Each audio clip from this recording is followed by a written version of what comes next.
Hello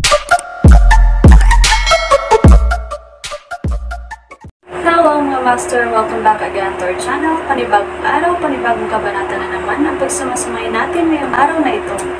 At kung bago ka sa ating channel, pag-click ang subscribe button and hit the notification bell para updated kayo sa ating mga susunod na videos.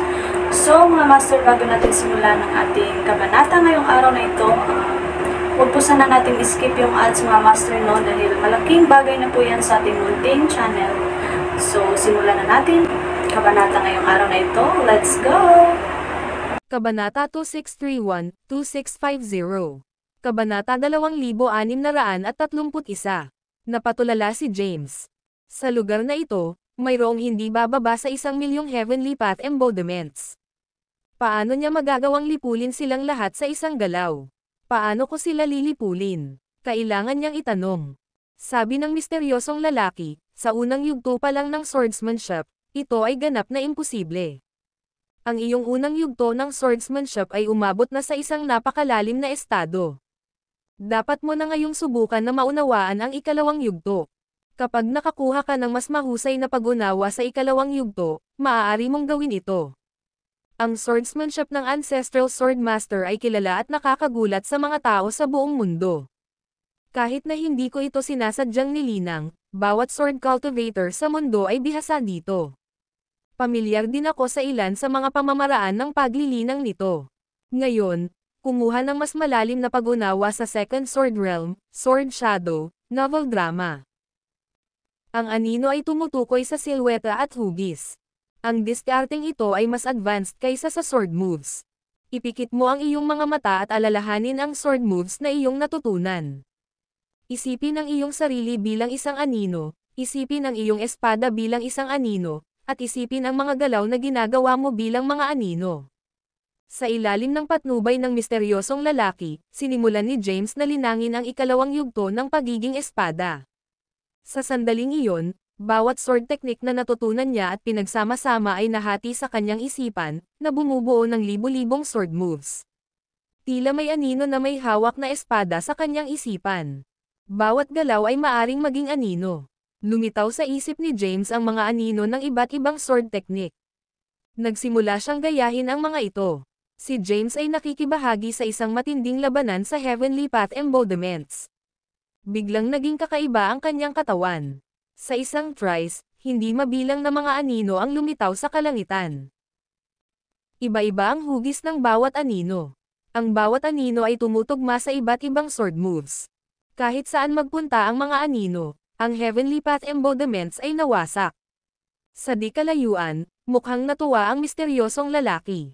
Hindi masama, sa kaunting patnubay lang ay nahawakan na niya ito. Muli, malakas na nagmura ang misteryosong lalaki bago umalis sa lugar na ito at muling lumitaw sa kabilang panig ng Tribulation World, at muli niyang nilabanan ang heavenly path embodiments. Si James naman ay abalang-abala sa pagtatanim. Sa isip niya, tanging mga sword shadow ang mayroon. Kapag ang sword shadows ay sumagi sa kanyang isipan, ang kanilang mga anino ay lilito sa kalangitan. Ang kalangitan ay natatakpan ng isang masa ng mga anino na patuloy na umaatake sa heavenly path embodiments. Gayunpaman, ang heavenly path embodiments ay nabuo sa pamamagitan ng law of heaven na nagsasama-sama. Pagkatapos niyang sirain ang mga ito, mas maraming heavenly path embodiment ang lumitaw ng walang katiyakan. Sa Tribulation World, ang sword shadows ay kumikislap sa paligid. 10,000 sword shadows ang lumitaw. Sa sandaling ito, ang sword shadows ay nagsanib, at ang ilusyon ng mga anino ay naging totoo. Sa sandaling nagsanib ang sword shadows, o sa halip sa sandaling nagsanib ang hindi mabilang na sword moves ni James, sumabog ang apocalyptic na sword energy. Ang nakapalibot na heavenly path embodiments ay agad na nag-vaporate. Ilang daang libong heavenly path embodiment ang nalipol sa loob ng ilang segundo. Isang bukas na espasyo ang lumitaw kaagad sa paligid ni James. Napakalakas. Namangha si James sa kanyang nasaksihan. Masyadong nakakatakot ang kapangyarihang lumabas mula sa pagsasama ng sword shadows at sword moves. Matapos niyang matutunan ang gayong pamamaraan ng espada at umalis sa Tribulation World, sino ang makakalaban sa kanya? Tulad ng inaasahan mula sa isang ancestral god mula sa Primeval Age, Ang sword technique na ginawa nila ay nakakatakot. Nagsisimula pa lang akong maunawaan ito, ngunit nakakuha ako ng ganoong lakas. Kung mamaster ko ang 5th Sword Realm, at ang pinagsamang sword moves ay umabot sa level ng Ancestral Sword Master, hindi ba ako magiging walang kapantay sa universo? Sa pagtingin sa bukas na espasyo na lumitaw sa kanyang paligid, hindi maiwasan ni James na mamangha. Sa sandaling iyon, ang Heavenly Path embodiment sa di-kalayuan ay muling sumugod sa kanya. Whoosh! Whoosh! Whoosh! Lumitaw ang libu-libong sword lights at pinutol ang kanyang katawan. Sa isang iglap, siya ay tinamaan ng libu-libong espada, at ang kanyang katawan ay nasugatan ng husto. Agad na bumawi si James at naglakas loob na huwag maging pabaya.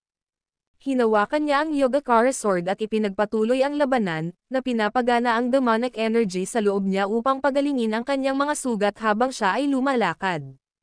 Ang video na ito ay edited by Urban Storytelling. Kabanata 2632. Napaka-espesyal ng kanyang katawan. Matapos ang elemental inversion formation ay naruroon sa kanyang katawan, kahit na ang kanyang demonic energy ay naubos, ang ibang true energies ay maaaring ma-convert sa demonic energy at mapanatili ang lakas ng kanyang katawan.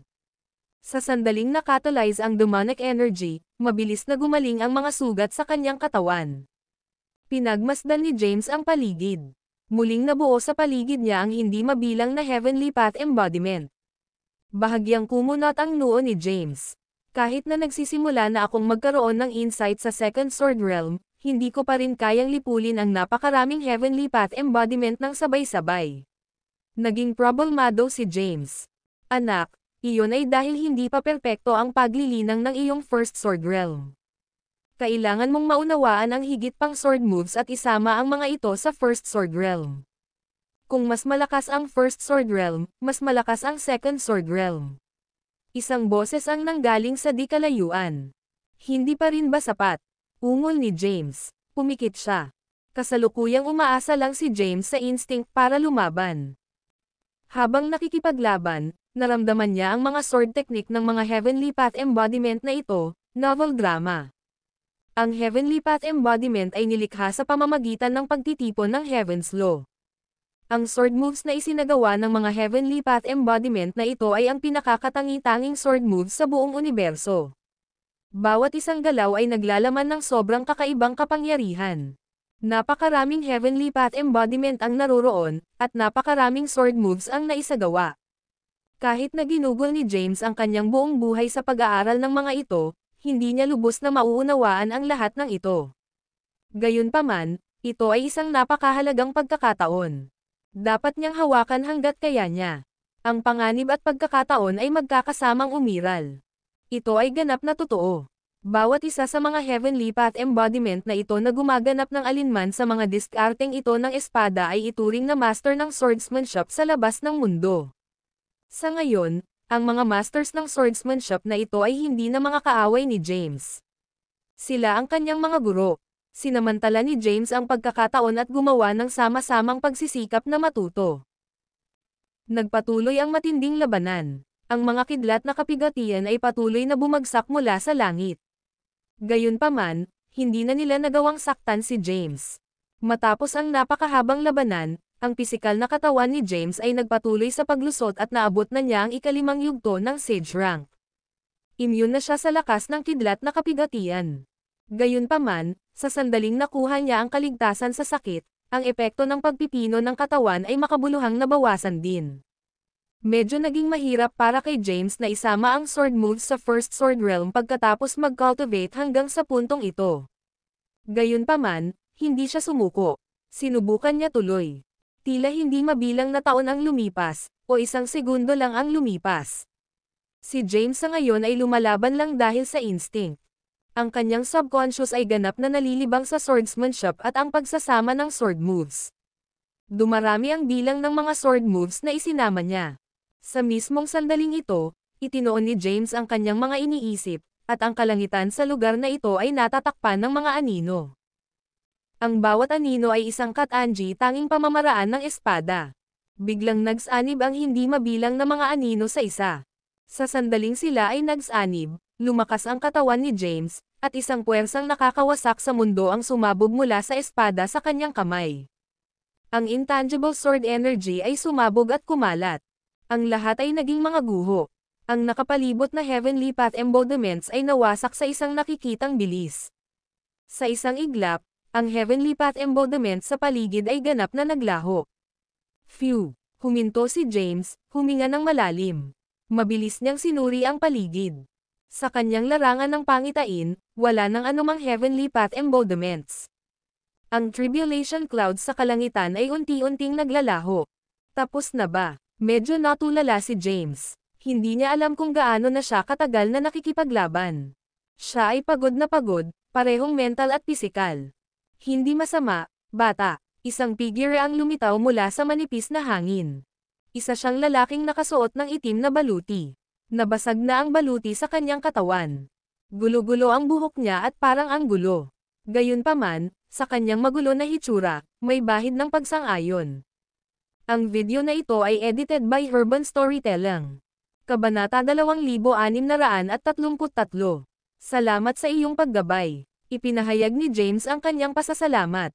Kung hindi dahil sa taong ito, hindi niya malalampasan ang kapighatiang ito. Hindi lamang niya nalampasan ang kapighatiang ito, ngunit ang kanyang pisikal na lakas ay umabot na ngayon sa ikalimang yugto ng Sage rank.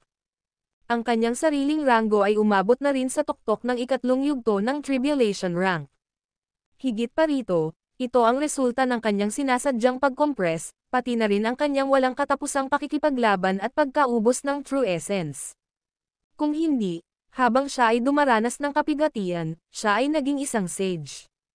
Anak, napakalakas mo. Dumaan ka sa pinakakakilakilabot na heavenly tribulation sa kasaysayan. Kahit na sa iyong kasalukuyang lakas, ang isang nakakatakot na heavenly tribulation ay lumitaw. Malinaw na ang iyong potensyal ay lubhang nakakatakot. Gayunpaman, huwag maging mayabang. Bagamat mayroon kang malaking potensyal, maaari kang magsikap para sa pinakatuktok, at maaari pang malampasan ang mga ancestral gods at makamit ang hindi pa nagagawang taas, huwag maging pabaya. Napakaraming aksidente ang nangyayari sa landas ng paglilinang. Ang kaunting kawalan ng pansin ay maaaring pumatay sa iyo. Walang paraan para madaig ko ang kapighatian sa pagkakataong ito. Hihintayin kita sa Tribulation World, novel drama. Kapag naabot mo na ang Grand Emperor rank at naranasan mong muli ang Ancestral God Tribulation, tulungan mo akong sirain ang Heavenly Path embodiments at ilabas mo ako rito. Ang misteryosong lalaki ay nagbilin kay James para na rin sa kanyang sariling agenda. Ang kanyang lakas ay umabot na sa rurok ng Grand Emperor rank at walang katapusan na malapit sa Ancestral God rank. Gayunpaman, hindi niya madaig ang kapighatiang ito sa pamamagitan ng kanyang lakas. Kahit na hindi niya ito nalampasan, ang kapighatiang ito ay hindi rin siya lubos na masisira. Dahil dito, matagal na siyang nakulong sa Tribulation World. Walang ibang cultivator ang pumasok pagkatapos niyang pumasok sa Tribulation World. Hindi niya alam ang kalagayan ng labas ng mundo. I will try my best. Mariing tumanggo si James. Sige. Napagtagumpayan mo ang kapighatiang ito at aalis ka sa lalong madaling panahon. Tandaan, may naghihintay sa iyo sa Tribulation World. Habang sinasabi iyon ng lalaki ay nawala siya sa paningin ni James. Ilang taon na ba akong lumalaban sa mundong ito? Umalangaw-ngaw ang boses ni James. Sa di kalayuan, isang boses ang dumating, hindi ganoon kadami, 30,000 taon lamang. Ang oras dito ay hindi katumbas ng labas, bagaman. Ang lugar na ito ay higit sa lahat. Ang oras ay halos walang silbi dito. Pagkatapos mong umalis, maaaring lumipas ang isang araw, 2, o 3 sa labas ng mundo. Maaaring ilang taon na rin ito. Anuman, hindi ito magtatagal. Isang boses ang nagmula sa malayo. 30,000 years. Bahagyang natarante si James. Nakipaglaban sa 30,000 taon. Gumugol ako ng 30,000 taon sa pag-unawa sa mga diskarte sa espada. Bago siya makabawi, isang nakakatakot na puwersa mula sa mundong ito ang lumapit at hinayla siya palabas. Pansamantala siyang nabulag. Nang muli niyang imulat ang kanyang mga mata, nakita niya ang kanyang sarili sa isang pamilyar ngunit hindi pamilyar na kapaligiran. Nasa gitna siya ng pagkasira. Pagtingin ko sa paligid, mga guho lang. Siya ay nagpakita. Nagbalik na ang kanyang kamahalan. Sa sandaling lumitaw si James, siya ay natagpuan. Maraming tao ang sumugod kaagad. Napansin ni James ang ilang pamilyar ngunit hindi pamilyar na mga mukha. Naroon sina Winnie, Delaney, Waldones, Coanella, at ilang general mula sa Macchia City ng Sangria. Ang mga diskarte sa espada ay patuloy na kumikislap sa kanyang isipan. Isang mahabang panahon ang lumipas, at ang ilan sa kanyang mga alaala ay halos mabuklad na. Nang makita niya ang mga taong ito, unti-unting bumalik ang kanyang mga alaala. Panay ang tingin ni Waldones kay James. Nararamdaman niyang iba si James. Matapos mapagtagumpayan ang isang kapigatian, si James ay ganap na nagbago. Maya-maya, sa wakas ay itinaas na niya ang kanyang hinlalaki. Kahanga-hanga, nakahinga ng maluwag si James. Nang makita niya ang mga taong ito, nagising ang kanyang mga alaala. Alam niyang 30,000 taon na siya sa Tribulation World, ngunit hindi ganoon katagal sa labas ng mundo. Ngumiti si James at nagtanong, ilang oras na ba ang ginugol ko sa paghihirap sa pagkakataong ito?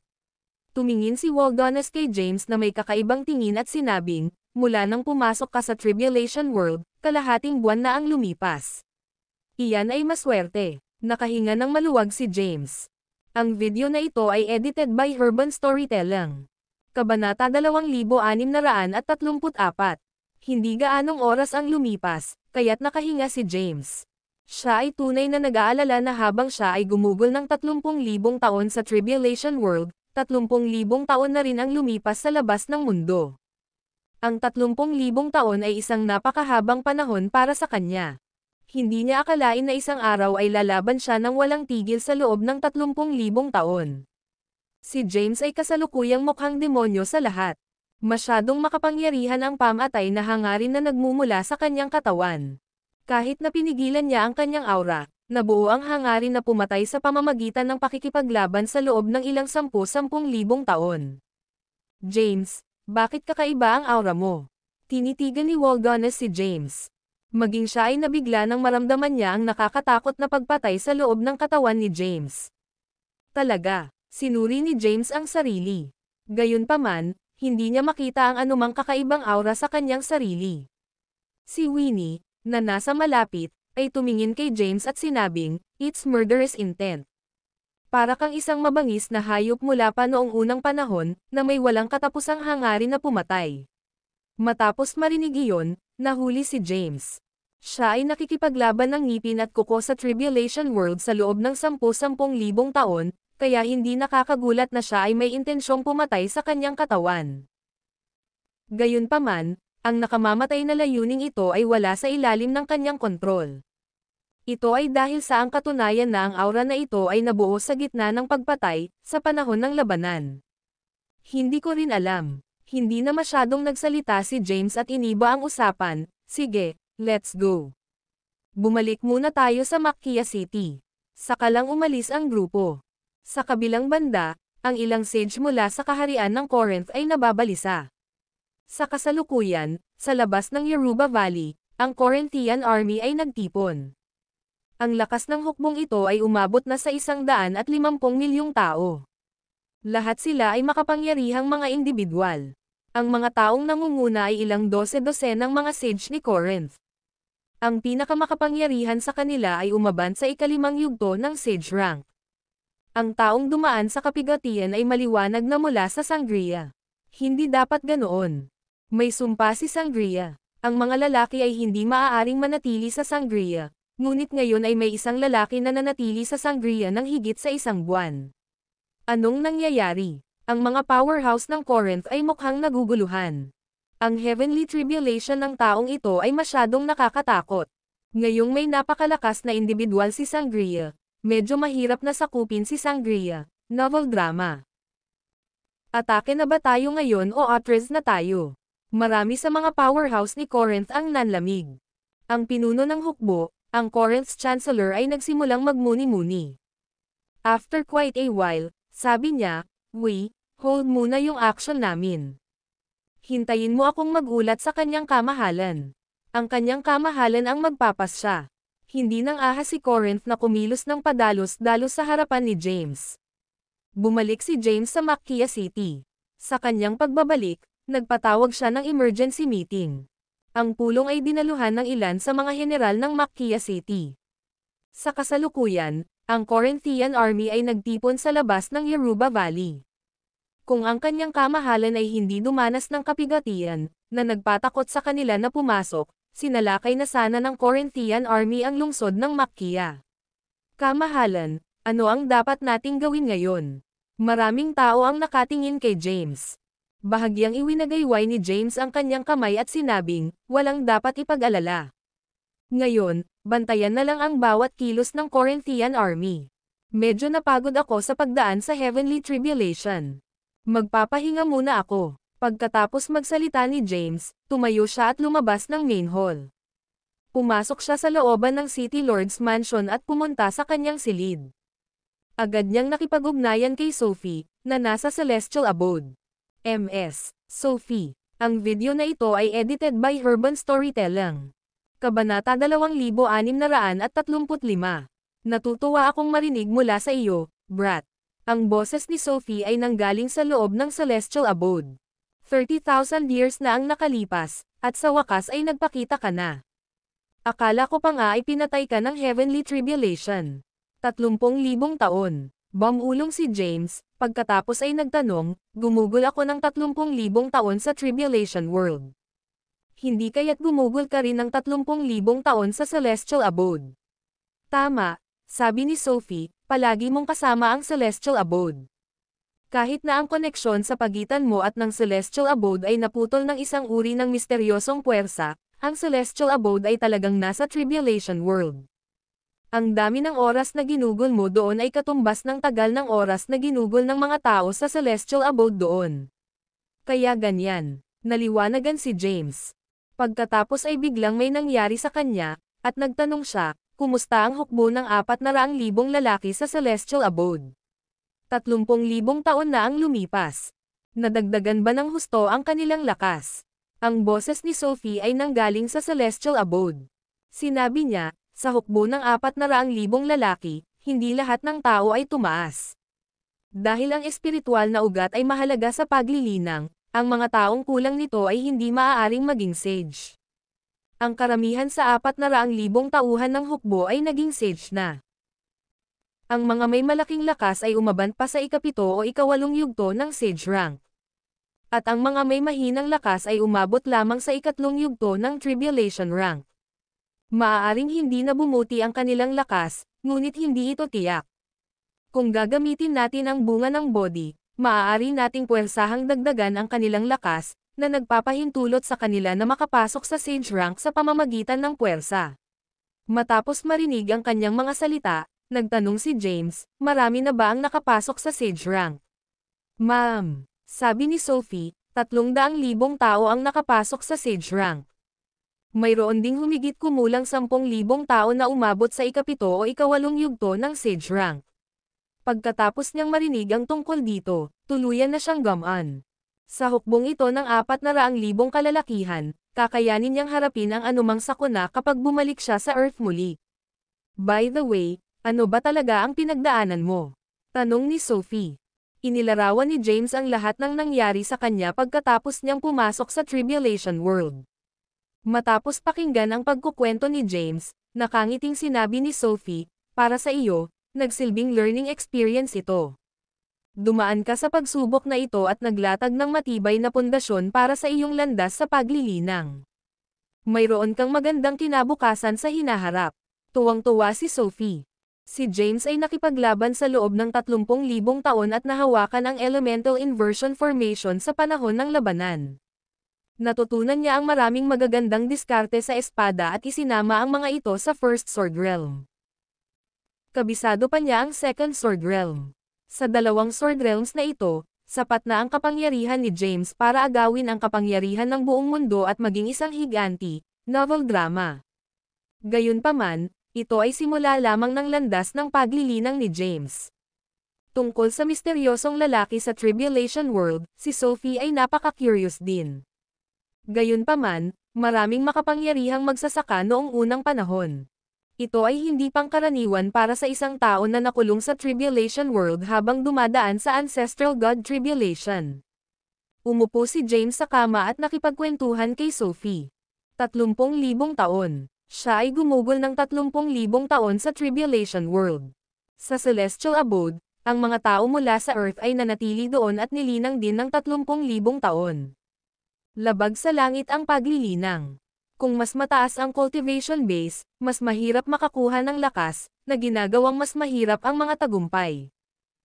Kahit na lumipas ang 30,000 taon, ang lakas ng mga tao mula sa Earth sa Celestial Abode ay hindi pumailang lang sa nakakatakot na taas.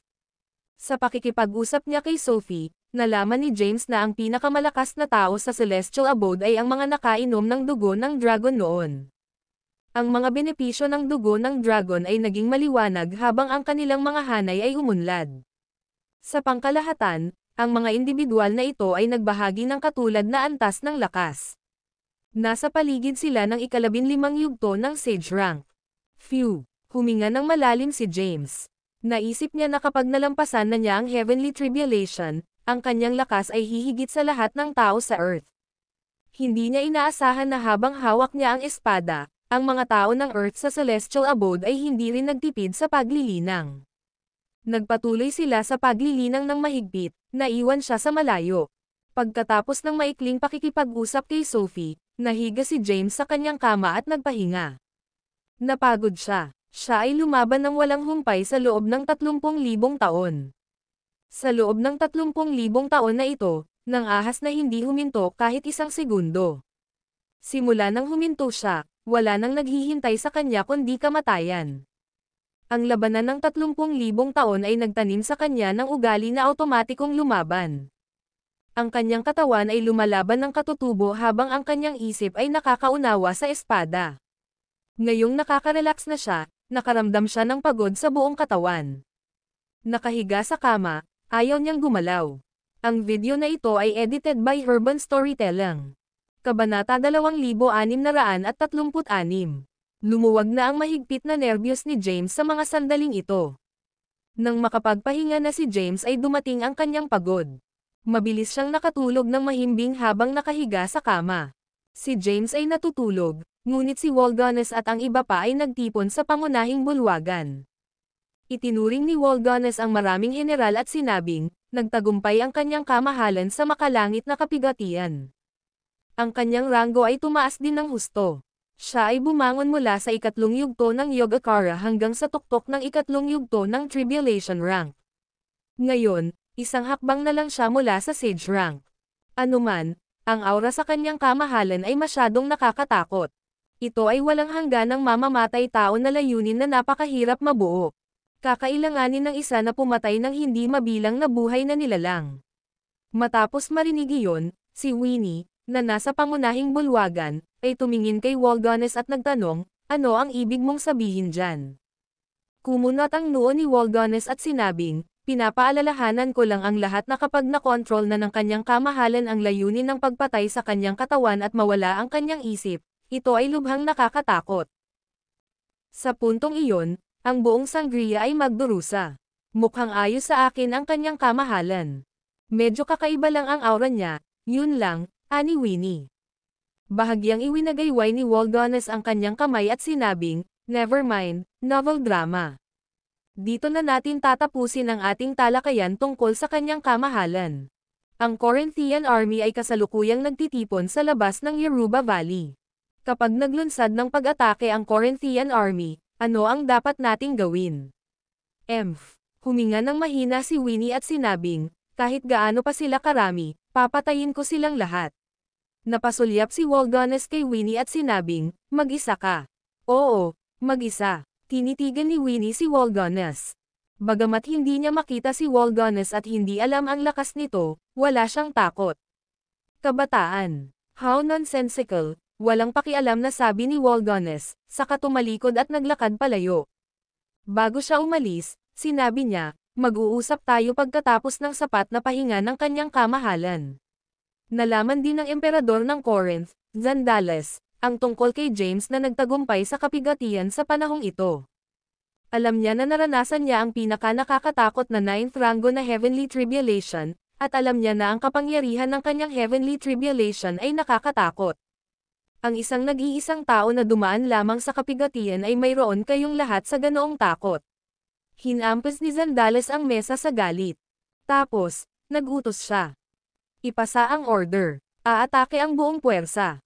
Dapat nating sakupin ang Sangria sa isang iglap. Natanggap ng Chancellor ang utos mula sa Emperador ng Corinth, Zandales. Nakatayo siya sa tuktok ng isang bundok, tinitingnan ang hukbo ng 150 milyong kalalakihan. Masama ang pakiramdam niya. Sa panahon ng pag-atake sa Sangria sa pagkakataong ito, maaaring masira ang buong hukbo. Gayunpaman, ang emperador ang nagbigay ng utos. Kaya lang niya itong isagawa.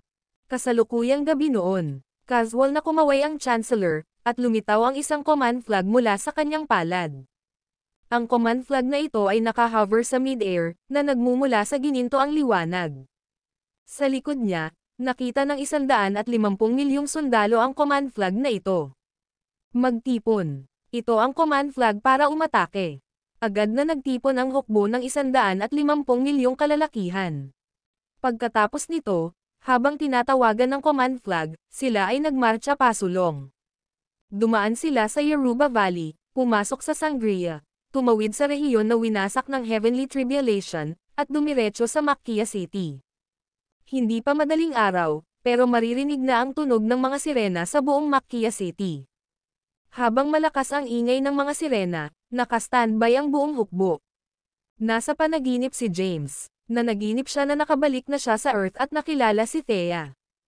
Pinangarap niya ang tungkol sa kapayapaan sa Earth at namuhay sa pag-iisa kasama si Thea. Sa sandaling ito, isang galit na katok ang dumating mula sa labas ng pinto. Ang ingay ang gumising kay James. Tumalon siya, tumayo sa lupa, pagkatapos ay nagpunta upang buksan ang pinto. Ang taong kumakatok ay si Waldones. Anong problema? Napatingin si James kay Waldones. Mukhang balisa si Waldones. Sinabi niya, nakatanggap lang kami ng balita na ang Corinthian Army ay kumikilos na.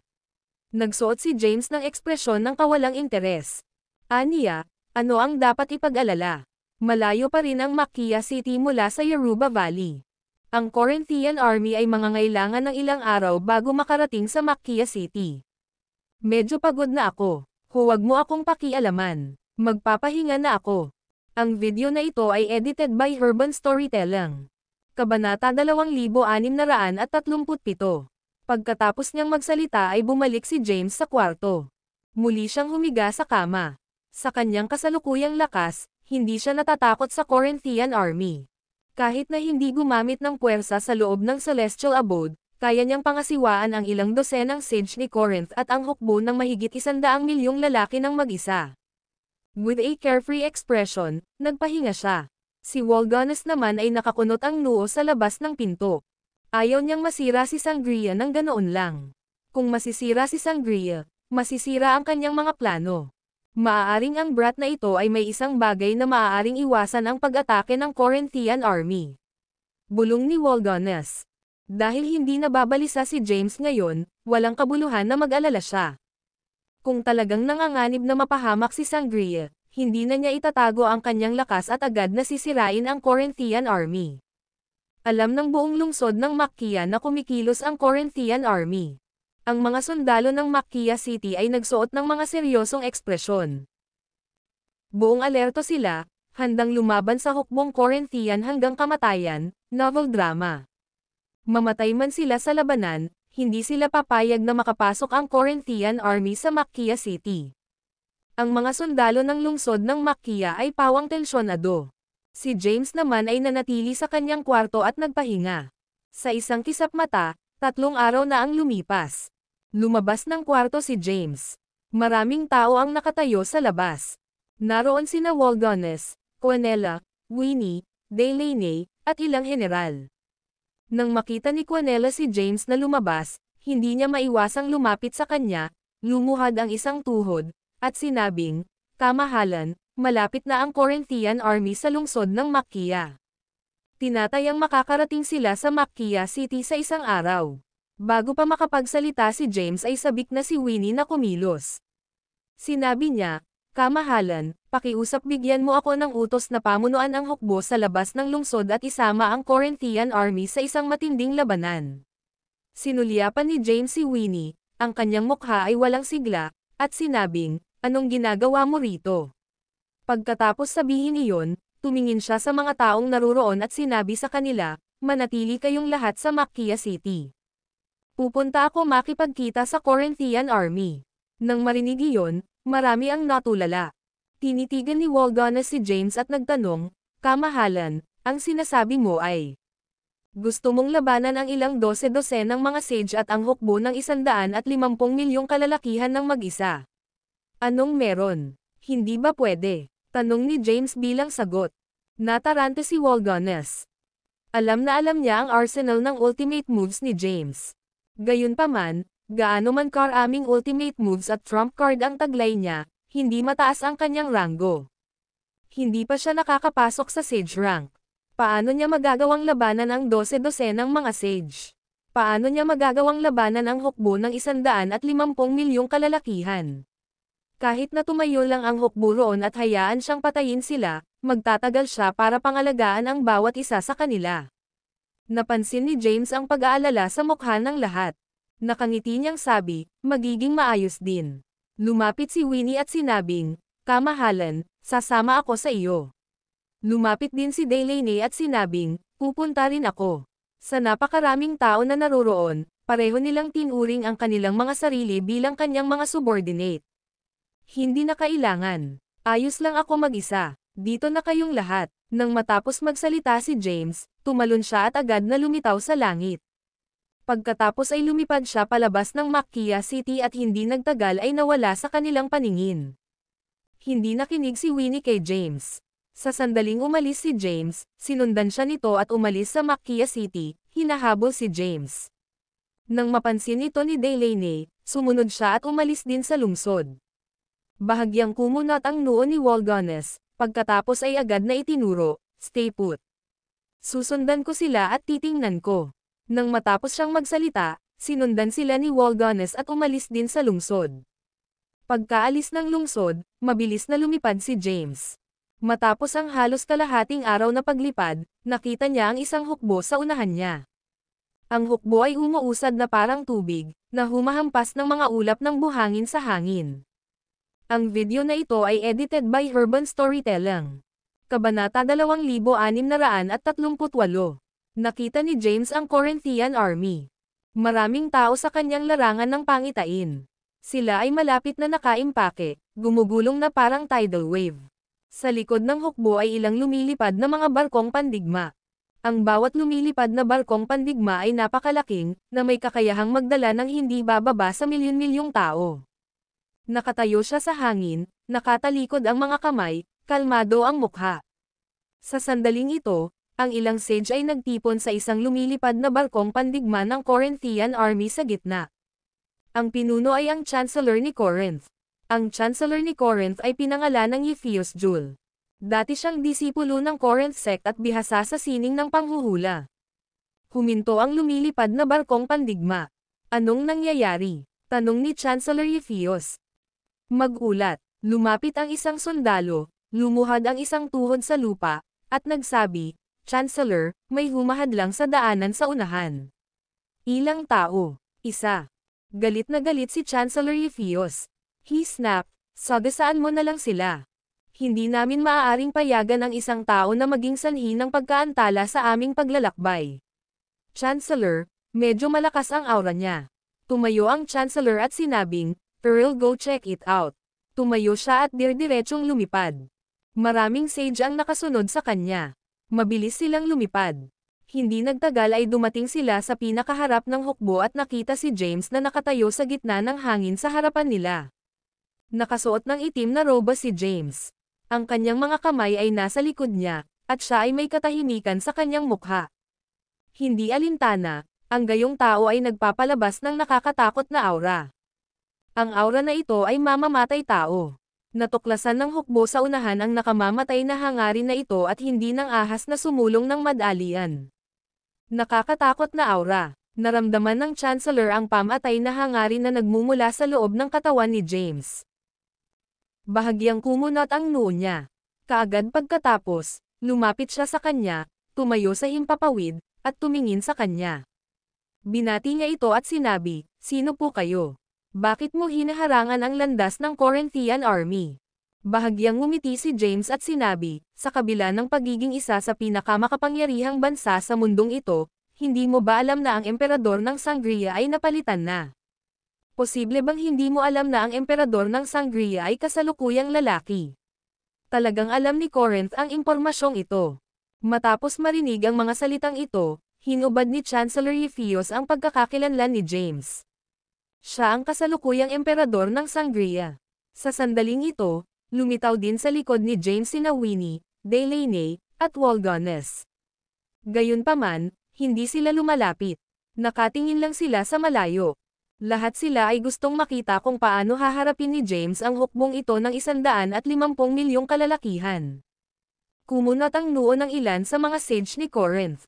Siya ang emperador ng Sangria. May sumpa si Sangria. Novel drama. Ang mga lalaki ay hindi maaaring manatili sa Sangria ng higit sa 1 buwan. Paano siya makakapagstay sa Sangria? Siya ang taong dumaan sa kapigatian. Medyo malakas ang lakas niya. Naabot na niya ang 3 yugto ng tribulation rank. Sa lalong madaling panahon siya ay magiging isang sage. Nagkaroon ng maraming talakayan sa mga sage ng Corinth. Tumayo si James sa himpapawid, ang mga kamay sa likod, at walang pakialam na sinabi, "Ayokong pumatay ng sinuman. Umalis ka agad sa Sangria, at kikilos ako na parang hindi ka pa dumating," umalingaw-ngaw ang boses ni James. Mula sa karamihan ng tao sa di kalayuan, may malamig na panunuya. Maya-maya, may lumabas na lalaki. Nakasuot siya ng gintong damit. Isang malawak na espada ang lumitaw mula sa kanyang kamay, at dinala niya ito sa kanyang balikat. Nakatingin kay James na may paghamak sa kanyang mukha, sinabi niya, "Bagaman hindi ka pa nagiging sage, ang lakas ng loob mong magsalita ng walang kaparirikan. Lilipulin kita ngayon, bagong emperador ng Sangria." Pagkasabi niyon ay humakbang siya pasulong. Sa isang iglap, lumitaw siya sa harapan ni James. Pumaputol na ang broadsword na nakasabit sa kanyang balikat. Ang talon ng espada ay ginto at nagliliwanag ng gininto ang swordlight. Bago pa bumagsak ang talam, ang gintong swordlight ay tumama na sa ulo ni James. Ang lakas ng lalaking ito ay nalampasan ang tribulation rank at umabot sa 3 yugto ng sage rank. Habang humahampas siya ng buong lakas, ang kanyang nakakatakot na swordlight ay walang alinlangan na makakapatay ng isang cultivator na hindi pa nakakapasok sa sage rank. Ang video na ito ay edited by Urban Storytelling. Kabanata 2639. Gayunpaman, ang swordlight ay hindi nagdulot ng anumang pinsala kay James. Kaagad pagkatapos, ang gintong malawak na espada ay tumama sa ulo ni James. Hindi gumalaw ng kalamnan si James. Ang kanyang kalaban naman ay nataranta at pinalipad ng nakakatakot na puwersa. Si James ay nakipaglaban ng husto sa Tribulation World sa loob ng 30,000 taon. Sa buong 30,000 taon na ito, palagi siyang inaatake ng kidlat. Ang kanyang pisikal na lakas ay lumago sa punto kung saan ito ay nakakatakot kahit sa kanyang sarili. Sa likod ni na James, Winnie, Delaney, at Waldones ay bamuka lahat sa gulat. Huminga ng malalim si Waldones at sinabing, ang lakas ng taong umatake ay umabot na sa 3 yugto ng sage rank. Sa kabila ng paggamit ng lahat ng kanyang lakas, hindi niya nagawang saktan si James. Ano nga ba ang pinagdaanan ni James sa Tribulation World? Sa di kalayuan, 12 ng mga sage ni Corinth ang ganap na natulala. Ang Corinthian army ay ganap na nataman na pipi. Ikaw, ang lalaking natarante ay lumitaw na namangha. Hindi niya maiwasang mapasigaw, "Ikaw. Bakit napakalakas ng iyong pisikal na lakas? Ito ay imposible. Ito ay ganap na imposible. Hindi ka pa sage. Paano posible para sa iyo na magkaroon ng gayong hindi ka pani-paniwalang pisikal na lakas?" Hindi siya makapaniwala. Paanong ang pisikal na lakas ng isang taong hindi pa naging sage ay nakakatakot? Sabay-sabay na pag-atake. Sa isang iglap, 8 tao ang humakbang. Lahat silang 8 ay mga sage. Ang pinakamahina sa kanila ay umabot na sa 3 yugto ng sage rank, novel drama. Si Chancellor Ephios ay may seryosong ekspresyon. Gayunpaman, hindi niya sila pinigilan. Ang emperador ay nagbigay ng utos na dapat nilang kunin ang sangria. Mainam na hayaan ang mga sage na ito na subukan ang mga kakayahan ni James. Sa pagtingin sa 8 sage na ito, unti-unting naging malamig at humiwalay ang ekspresyon ni James. Malamig niyang sabi, ayokong pumatay ng tao. Pero, kung may death wish ka, hindi mo ako masisisi. Patayin siya. Atake. Sirahin ang brat na ito. Interesado akong malaman kung gaano kahanga-hanga ang brat na ito. Agad na inilunsad ng 8 sage ang kanilang pag-atake. Whoosh! Sa kamay ni James, lumitaw ang isang sinag ng sword light, na sinundan ng isang makinang na longsword. Ito ay ang Primordial Dragon Blade. Ang Primordial Dragon Blade ay minsang nasira. Gayunpaman, matagal nang itinayo ni Sophie ang Primordial Dragon Blade para sa kanya. Habang hawak niya ang Primordial Dragon Blade sa kanyang kamay, kumikislap ang katawan ni James. Isang flash ng sword light lang ang nakita ng lahat. Bago napagtanto ng lahat kung ano ang nangyayari, ang mga katawan ng 8 sage na naniningil kay James ay pinutol sa kalahati at nahulog mula sa langit, sa kalaunan ay lumapag sa lupa. Ano? Si Walganes ay ganap na nabigla. Isa rin siyang eskrimador. Kahit na ang kanyang pagiging espada ay hindi walang kapantay sa mundo, naisip niya na ito ay hindi bababa sa Katanji Tangi. Gayunpaman, pagkatapos niyang makita si James na hinampas ng kanyang espada, siya ay natigilan. Ano itong sword technique? Bulalas ni Walganes.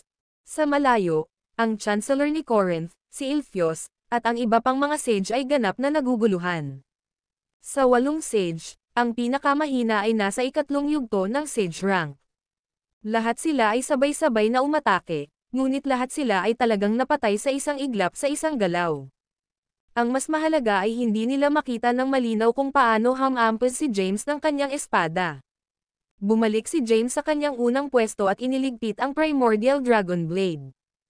Habang nasa likod ang kanyang mga kamay at may kalmadong ekspresyon sa kanyang mukha, tumingin siya sa unahan sa Chancellor ni Corinth, at walang pakialam na sinabi, kung ayaw mong mapahamak dito ang iyong hukbo ng 150 milyong tao, kunin mo ang iyong hukbo at umalis sa sangria. Ang kanyang boses ay umalangaw-ngaw sa abot tanaw. Ang mga sage ng Corinth ay nakaramdam ng takot na bumangon mula sa kaibuturan ng kanilang mga kaluluwa. Ang video na ito ay edited by Urban Storytelling. Kabanata 2640. Masyadong makapangyarihan si James. Siya ay napakalakas na ang takot ay bumangon sa mga puso ng natitirang mga sage ng Corinth. Nilipol niya ang 8 powerhouse mula sa 3 hanggang 5 yugto ng sage rank sa isang galaw. Ano ba yon? Ang isang individual na may ganoong nakakatakot na kapangyarihan sa pakikipaglaban ay hindi pa umiiral noon, kahit na hindi sa kasaysayan ng Corinth. Umalis. Pagkatapos ng maingat na pagsasaalang-alang, nagbigay ng utos si Chancellor Ilphios na umatras. Sa sandaling magbigay siya ng utos, nagsimulang umatras ang hukbo ng 150 milyong kalalakihan. Hindi nagtagal, nawala sila sa paningin ni James at ng iba pa. Nang makita ni James na malayo na ang narating ng hukbo, sa wakas ay gumaan ang pakiramdam niya. Lumingon siya at napansin ang ilang natulala na mga tao. Lumakad siya papunta sa himpapawid, may masamang tingin sa kanyang mukha, at sinabing, hindi ba sinabi ko sa iyo na manatili sa Macchia City? Bakit mo ako sinundan dito? Si Winnie ang unang nagsalita. Sinabi niya, kamahalan, nag-aalala lang kami sa iyo. Tumanggaw si Delaney. Matinding titig si Walganes kay James. Hindi niya maiwasang magtanong, James, nakakatakot ang iyong sword technique. Ano ba talaga ang sword technique na nililinang mo? Wala lang. Hindi nagtagal si James sa paksa. Iniba niya ang usapan at sinabing, sige, balik na tayo. Nauna siyang tumalikod at umalis, kasunod ang iba. Hindi nagtagal, nakabalik na sila sa Macchia City. Sa pangunahing bulwagan ng City Lord's Mansion ng Macchia City, sinabi ni Walganes, bagaman umatras ang Corinthian army sa pagkakataong ito, patuloy na sinasalakay ni Corinth ang ating bansa. Naniniwala akong hindi sila basta-basta susuko. Kasunod ng pag-address ng hukbo sa pagkakataong ito, tiyak na ipapadala nila ang mga tunay na powerhouse ng bansa sa susunod na pagpapakita nila. Ma'am. Tama iyon. Masyadong makapangyarihan ang Corinth. Mayroon itong Corinth sect, at mayroong hindi mabilang na mga sage sa Corinth sect. Ang patriarch ng Corinth sect, na nasa ikawalong yugto ng sage rank, ay maaaring magpakita sa susunod. Maraming mga general ang hindi natuwa sa pag-atres ng Corinthian army. Sa halip, labis silang nag-aalala. Gayunpaman, ang lalaking namamahala, si James, ay mukhang walang pakialam. Aniya, walang dapat ipag-alala. Kukunin namin ang mga bagay pagdating nila. Pumunta at magpahinga, lahat. Oo, kamahalan. Pagkatapos lamang umalis ang mga general sa pangunahing bulwagan. Lumabas na rin si James sa main hall at tinungo ang courtyard. Ipinadala kaagad ng Chancellor ni Corinth ang balita kay Corinth. Ang emperador ng Corinth, si Zandales, ay mabilis na nalaman ang sitwasyon sa mga frontline.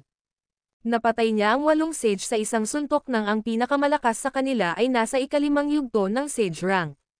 Bahagyang kumunot ang noo ni Zandales. Kaagad pagkatapos, pumunta siya sa looban at muling dumating sa harapan ng simpleng bahay na kawayan. Nakatayo sa harap ng pinto na may magalang na mukha, tumawag siya, Grand Patriarch. Creak. Bumukas ang pinto, at lumabas ang isang matanda. Hindi na hinintay ni Zandales na magsalita ang matanda bago nagulat kaagad, Sir, kaka-rating lang ng balita sa frontlines. Ang emperador ng Sangria ay nagbago. Sa ngayon, ang emperador ng Sangria ay ligtas. Pinigilan ng taong ito ang aming hukbo sa pagsulong. Sa frontlines, pinalibutan at inatake ng 8 sage ang taong ito. Ang pinakamahina sa 8 sage na ito ay nasa ikatlong yugto ng sage rank. Ang pinakamalakas ay nasa ikalimang yugto ng sage rank. Gayunpaman, kahit na ang 8 sage ay sabay-sabay na umatake, sila ay agad na pinatay ng Emperor ng Sangria sa isang galaw. Sa harap ng Grand Patriarch ng pamilya Corinth, walang init ng ulo si Zandales. Puno ng paggalang ang mukha niya. Oh, baka sa mukha ng matanda ang pagkagulat. Napatay niya ang 8 sage sa isang galaw lang. Kailan lumitaw ang gayong makapangyarihang individual sa Sangria? Siya ay isang tao, kahit na may sumpa sa Sangria. Ang mga lalaki ay hindi maaaring manatili doon ng higit sa isang buwan. Anong nangyayari? Hindi ko alam, sir. Umiling si Zandales. Nagsimulang magmuni-muni ang matanda. Pagkaraan ng ilang sandali, sinabi niya, pumunta sa patriarch ng Corinth sect at hilingin na siya ay personal na makialam upang patayin ang emperador ng Sangria. Ang bagay na ito ay hindi na maaaring ipagpaliban pa, novel drama. Kunin mo na agad. Oo, sir. Ang video na ito ay edited by Urban Storytelling. Kabanata 2641. Tumanggaw si Zandales saka umalis. Ang Corinth sect ay ang pinakamalaking sekta sa kaharian ng Corinth. Maraming mga powerhouse sa Corinth sect at kasama doon ang maraming sage. Ang pinakamalakas sa kanilang lahat ay ang patriarch ng Corinth sect. Ang mga alingaw-ngaw ay ang patriarch ng Corinth sect ay isang sage king sa ikawalong yugto ng sage rank. Hindi lamang siya ang magiging nangungunang powerhouse sa Corinth na may ganoong lakas, ngunit maaari rin siyang ituring na isa sa pinakamahusay sa Galileo. Gayunpaman, ito ay kung ang natitirang walang kapantay na mga powerhouse ay nagpapanatili ng mababang profile. Hanggat ang walang kapantay na mga powerhouse na ito ay nanatiling nakatago, ang isang Sage King sa ikawalong yugto ng Sage rank ay madaling mangibabaw sa mundo. Matapos siyang bigyan ng utos ng Grand Patriarch ng Corinth, agad na tinungo ni Zandales ang Corinth sect. Sa loob ng kaharian ng Corinth, mayroong isang malawak na hanay ng bundok. Ito ay isang mahiwagang lugar na may hindi mabilang na espiritual na mga ilog na nagpalusog sa lupain ng maraming espiritual na enerhiya. Ang konsentrasyon ng espiritual na enerhiya dito ay maraming beses na mas puro kaysa sa labas ng mundo. Isang beast carriage ang lumipad mula sa malayo at tumungo sa kabundukan bago tuluyang huminto sa pinakamataas na bundok. Isang lalaking nakasuot ng gintong balabal ang lumabas sa karwahe ng hayop. Siya ang emperador ni Corinth, si Zandales. Bumaba si Zandales sa beast carriage. Marami sa mga disipulo ng Corinth sect ang nagtipon sa paligid niya. Nang makita na ang bisita ay si Zandales, ang mga disipulo ay mabilis na gumagalang. Baka tumayo ka. Marahang iwinagayway ni Zandales ang kanyang kamay. Inayos ng mga alagad ang kanilang sarili. Dumiretso si Zandales sa bundok. Sa ilang hakbang, lumitaw siya sa tuktok ng bundok. Ano ang nagdadala sa iyo sa Corinth sect, Your Majesty? Novel drama. Pagdating niya sa tuktok ng bundok, sinalubong siya ng isang elder ng Corinth sect. Sabi ni Zandales, nandito ako para makita ang sect patriarch. Ang aming sect patriarch ay kasalukuyang nagmumuni-muni sa pag-iisa. Ito ay isang mahalagang bagay. Pakisundo muna ako sa main hall, Your Majesty. I'll go inform our sect patriarch for you. Dinala ng elder ng Corinth sect si Zandales sa pangunahing bulwagan ng pangunahing bundok ng sekta upang maghintay. Mahigit isang oras na naghintay si Zandales. Haha. Makalipas ang halos isang oras, isang tawanan ang nagmula sa labas ng main hall. Pagkatapos, pumasok sa loob ang isang nasa katanghaliang gulang na lalaki na may matingkad na ngiti.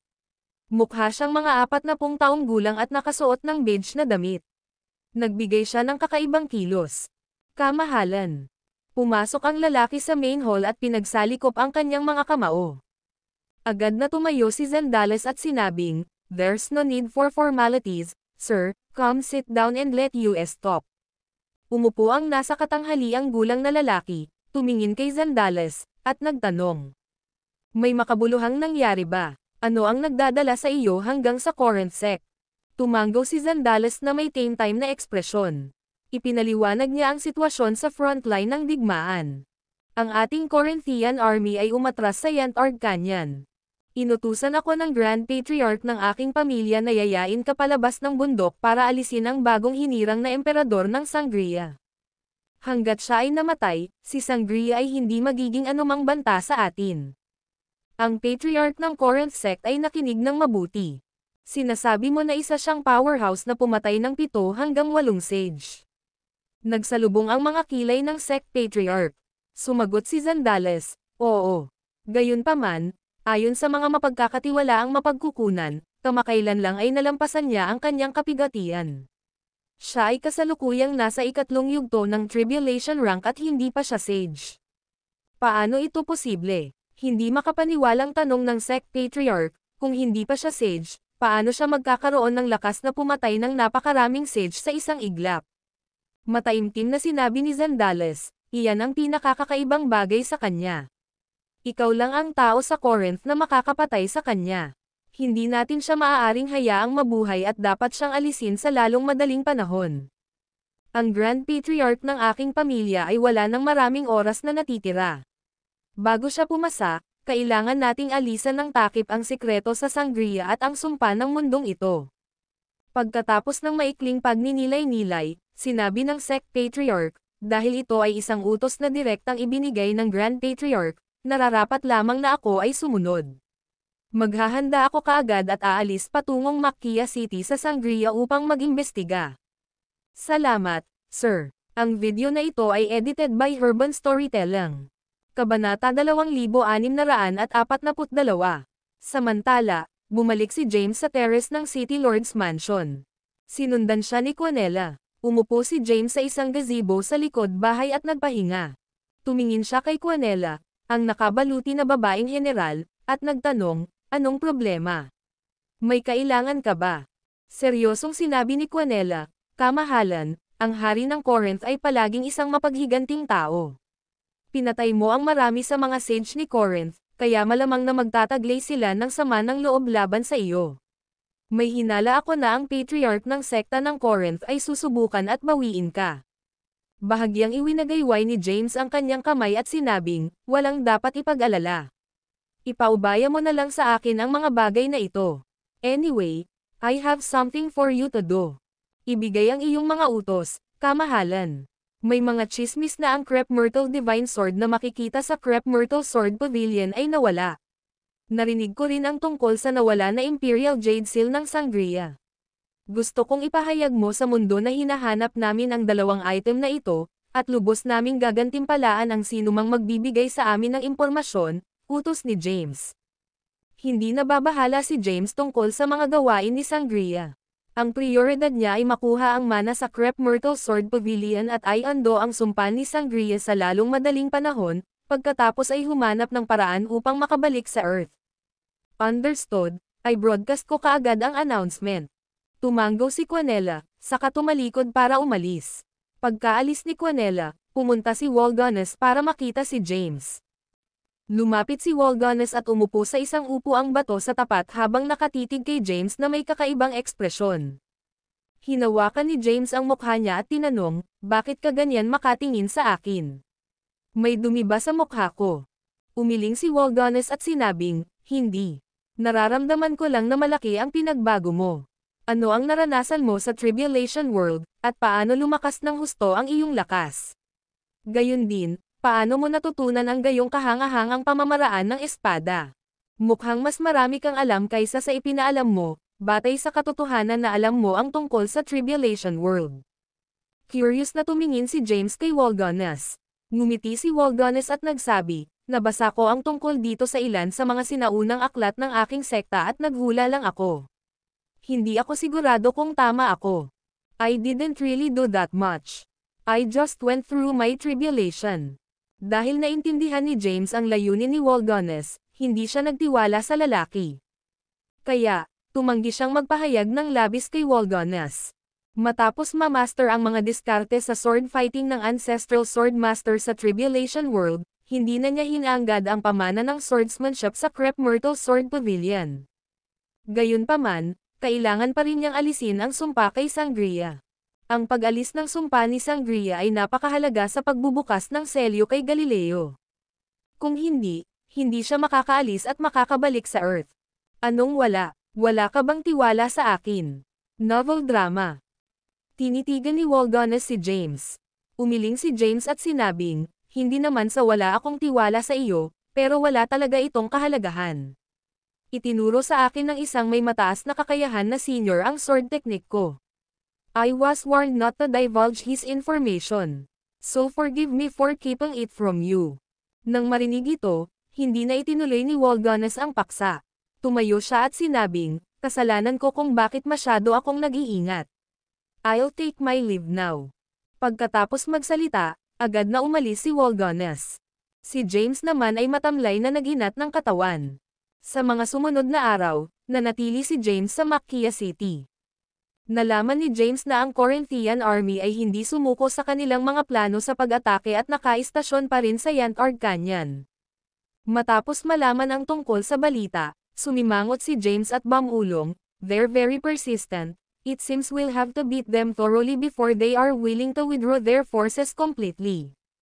Kamahalan, ayon sa impormasyon ng aming mga especially iya, ang emperador ni Corinth ay personal na pumunta sa Corinth sect upang pakiusapan ang kanilang patriarch na umalis sa bundok.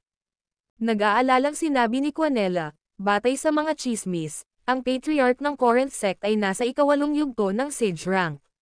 Gayunpaman, ang mga chismis na ito ay lumitaw maraming taon na ang nakakaraan. Sa tingin ko ay nalampasan na niya ang ranggo na ito sa ngayon. Tumango si James at sinabing, alright, you're dismissed.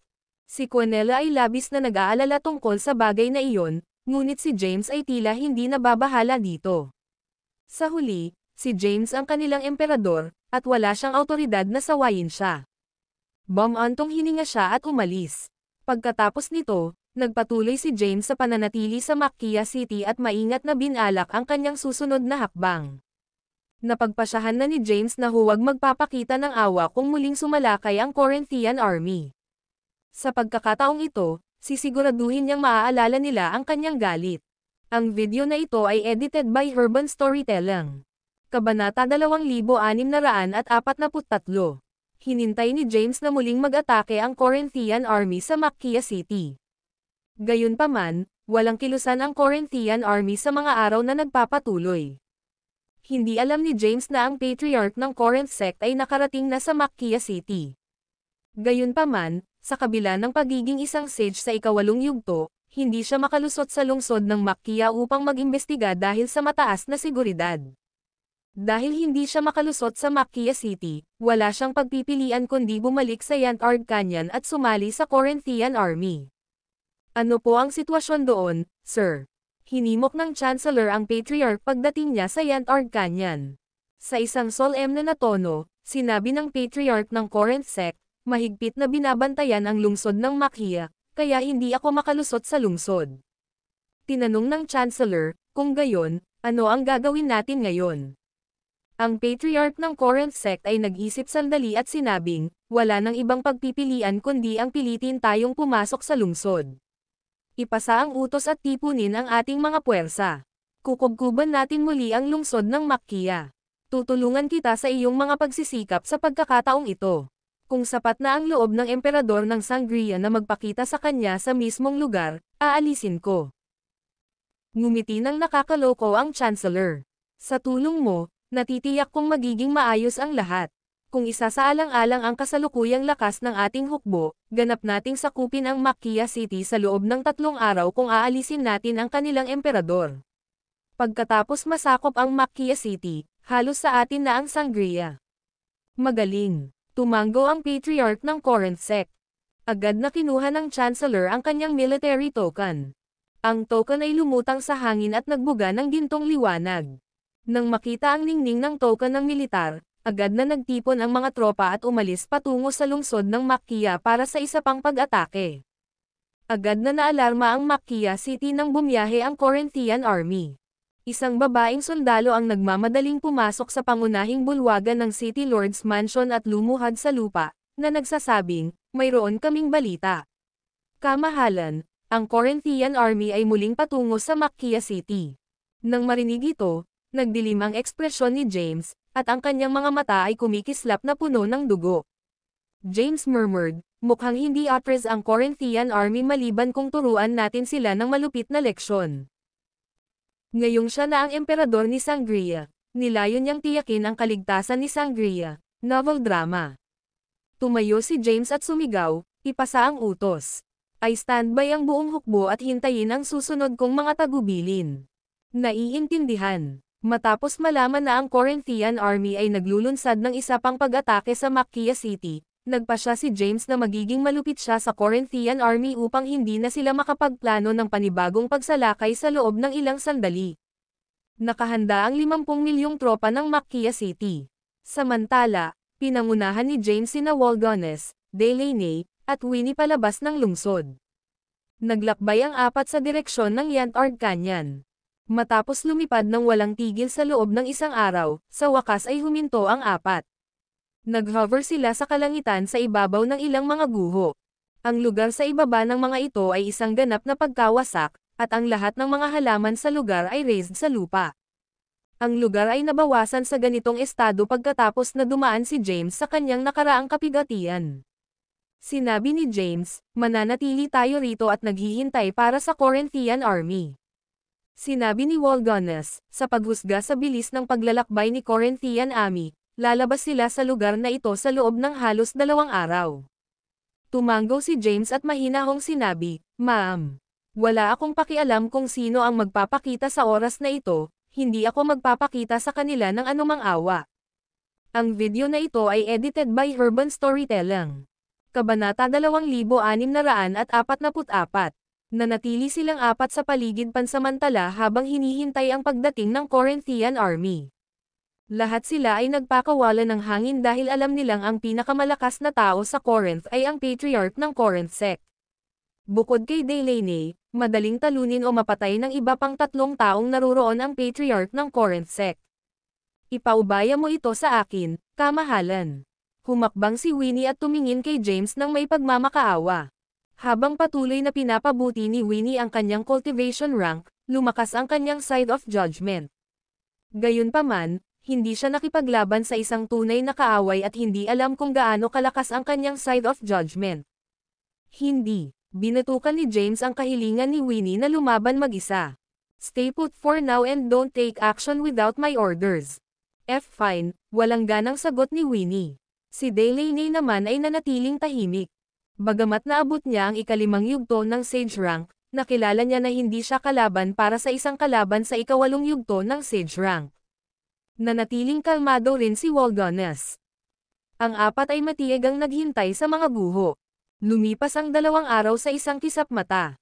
Pagkatapos noon, unti-unting lumitaw sa kanilang paningin ang hindi mabilang na mga tropa. Ang mga sundalo ay sumulong na parang tsunami, at ang tunog ng kanilang pagmamartsa ay nakakabingi. Sa pagsulong nila, napuno ng alikabok ang kalangitan. Inanunsyo ni Walgones, nandito na sila. Agad namang tumalon sa ere ang 3 pa. Si Walganes ay tumalon din sa hangin pagkatapos nila. Ang apat ay lumutang sa isang hilera, na bumubuo ng isang tuwid na linya. Agad na nakita ng hukbo si James at ang kanyang mga kasama at tumigil sila sa pagsulong. Lumipad ang Patriarch ng Corinth sect kasama ang ilan pang mga sage sa hila, na lumilitaw 10,000 metro ang layo mula sa partido ni James. Siya iyon, novel drama. Tumayo ang Chancellor sa likod ng Patriarch ng Corinth sect at nagsabi, ang lalaking nasa gitna na nakasuot ng itim na roba ay ang kasalukuyang Emperor ni Sangria. Ang kanyang lakas ay nasa tuktok ng ikatlong yugto ng Tribulation rank. Malapit na siyang maging sage. Gayunpaman, mayroon siyang malakas na pagsabog at nakapatay ng ilang sage sa isang galaw lang. Tinitigan ng Patriarch ng Corinth sect si James at naramdaman niya ang nakakatakot na layunin ng pagpatay mula kay James. Pakiramdam niya ay tinatitigan siya ng isang mabangis na hayop habang nakatingin kay James, at namuo ang takot sa kanyang puso. Gayunpaman, agad na nawala ang kanyang pagkabalisa matapos niyang ipaalala sa kanyang sarili ang cultivation rank ni James. It's okay, leave him to me. Nawala ang kaba sa Patriarch ng Corinth sect, at mahinahon siyang lumapit kay James. Humakbang siya at agad na sumulpot ilang daang metro ang layo kay James. Paglapit niya ay itinaas na nina Winnie at Delaney ang kanilang mga bantay. Ang Patriarch ng Corinth sect ay tumingin kay James at nagtanong, ikaw ba ang kasalukuyang emperador ng Sangria? Sabi ni James, tama. Binigyan ko na si Corinth ng huling pagkakataon, pero parang hindi nyo na-appreciate ang awa ko. Dahil may death wish kayong lahat, huwag nyo akong sisihin sa hindi ko pagpigil. Sinagot siya ni James sa mahinahong boses, ngunit ang tono niya ay kasing pait ng yelo. Ang Patriarch ng Corinth sect ay tumugon sa isang hindi nababagabag na tono, ang kaharian ng Corinth ay palaging nagmamahal sa mga mahuhusay na tao. Paano kung bigyan kita ng pagkakataong sumama sa amin? Ipapakilala kita sa kanyang kamahalan, at naniniwala ako na ang iyong talento ay pahalagahan. Ha, ngumisi si James. Nagdilim ang mukha ng Patriarch ng Corinth sect. Binigyan na kita ng pagkakataon, binata. Gayunpaman, nagpa siya kang sayangin ito. Dinala mo ng buo sa iyong sarili ang anumang mangyayari. Pagkatapos niyang magsalita, isang nakakatakot na enerhiya ang lumabas sa kanyang katawan. Dumaloy ang sage energy sa kanyang katawan, at ganap niyang ipinakita ang lakas ng isang 8th-stage sage. Ang kanyang enerhiya ay malakas at sapat na upang sirain ang espasyo sa paligid niya, na ginagawang tila surreal ang kanyang paligid. Ang video na ito ay edited by Urban Storytelling. Kabanata 2645, tumayo ka. Matigas na utos ni James. Ang kanyang kaaway sa pagkakataong ito ay hindi isang ordinaryong tao kundi isang makapangyarihang sage sa ikawalong yugto. Bagamat ang pisikal na lakas ni James ay nasa ikalimang yugto ng sage rank, ang kanyang kalaban ay 3 yugto na mas mataas kaysa sa kanya at posibleng makalusot sa mga depensa ng kanyang katawan o posibleng mapatay pa siya. Gagamitin na ni James ang Sacrilegious Ascension, ang Dragon Bone, at ang 5 elemento ng Genesis para dagdagan ang kanyang lakas. Bago pa siya makagawa ng anuman, nauna na sa kanya si Winnie. Ang ating emperador ang pinakamarangal na tao sa ating bansa. Hindi ka karapat-dapat na maging kalaban ng kanyang kataas-taasan. Kung gusto mo siyang awayin, lagpasan mo muna ako. Si Winnie ay nagpasada sa ere. Nakasuot ng nakasisilaw na gintong baluti, medyo mag-ara siya habang ang kanyang mahabang itim na buhok ay lumilipad sa hangin. Itong babae, binigyan siya ni James ng galit na tingin. Tumanggi siyang hayaang masangkot si Winnie sa laban, ngunit tinutulan niya ang utos nito. Nagulat ang Patriarch ng Corinth sect nang makitang hinahamon siya ng isang babae. Tinanong niya, sino ka kaya?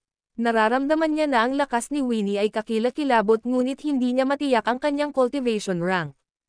Hindi niya maiwasang magtaka kung kailan nagkaroon ng ganitong makapangyarihang babae sa Sangria. Ang pinakakilalang powerhouse ng Sangria ay ang dating Empress at Crep Myrtle Swordmaster. Gayunpaman, ang babaeng kawal na nauna sa kanya ay malinaw na hindi sa mga babaeng iyon. Malamig na ngumuso si Winnie at sinabing, isa lang akong ordinaryong sundalo ng Sangria. Pagkatapos niyang sumagot sa kanya, ang kanyang katawan ay kumikislap at lumitaw sa langit. Sa isang mabilis na backhand strike, isang ilusyon na palad ang bumagsak mula sa langit. Ang palad ay parang kometa na sumugod pababa ng may matinding lakas. Nagulat din si James sa eksena. Anong supernatural power yan? Anak niya si Winnie, kaya alam niya halos lahat ng tungkol dito. Bukod sa side of judgment sa kanyang katawan, wala siyang ibang espesyal na kakayahan. Ang martial arts skill na ginagamit ni Winnie ay maliwanag na isang komplikado, lihim na supernatural art. Naisip ni James, puwid bang si MS? Itinuro na ba ito ni Sophie sa kanya? Halos lahat ng tao sa Celestial Abode ay isang tao mula sa Earth, at wala sa kanila ang nakabisado ng anumang uri ng masalimuot na kasanayan sa martial art maliban kay Sophie. Sa isang pitik lamang ng kanyang pulso, si Winnie ay nagpatawag ng isang nakakatakot na ilusyonaryong palad, novel drama. Sa sobrang lakas, bumagsak ang palad sa lupa na parang isang malaking bundok. Ang patriarch ng Corinth sect ay agad na nag-react, inipon ang lahat ng kanyang lakas sa kanyang palad.